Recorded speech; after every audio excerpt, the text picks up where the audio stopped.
Jaramogi Juang mago kachiel kod mamoko mathoth e yor adimba akwai mar mondo mi bed koda nyaka e giko mar weche manyien mag migago. Nyinga Joyce Oduor. Parni nyalo tudri koda kokalo e line marwa mar ote machuo kata mar oro messages mano mar 23600.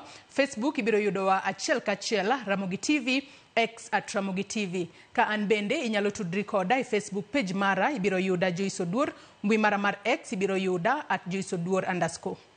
Kawachako en ni jodak kod johala e chiro masoko Mjinga e gwenge mag Isiolo ne obedo gi otieno makoch bang' oula ma omuomore monjo kuondegi mag dak kod timo ohala kendo ketho mwandugi manengogi romo tara gi tara kachiel gi daro ji mathoth e miechegi kaluwore gi koth mamedo chue kono. Kaluwore gi meneja mar chirono mano Steven Mwiti, mier maromo 2,000 ne oyudo midhiero kaluwore gi koth makamano kakoro gikwayo sirikal mar kaunti ma Isiolo kod sirikal mamalo mondo oket chenro malong'o mar geng'o masira makamano e ndalo mabiro. Jodak makono bende koro kwayo sirikal kaunti no mar mondo mi okong olalo mar soko Mjinga kaka yor mar keto ageng'a ni muomruok mar pi e ndalo mabiro e kinde mag koth.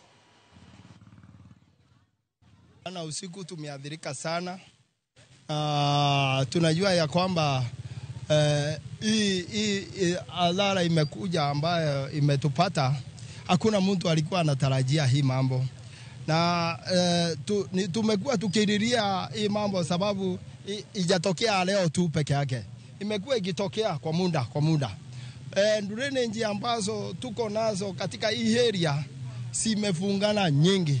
Tunaomba serikali kuu na serikali ya county wakishikana wote na MCA wa hapa wasunguke na wajue mahali shinda iko, wakuja masinani tuwaeleze na tuwaoneze njia ambazo tunaweza saidika nazo, sababu ukiangalia nyumba nyingi area hizi zimeingia maji na si kupenda kwa watu nyumba ziingie kwa maji, lakini hii daraja kwanza, hii daraja hii kwa hapa soko Mjinga tunaomba tuwekewe daraja ya boxi karabati.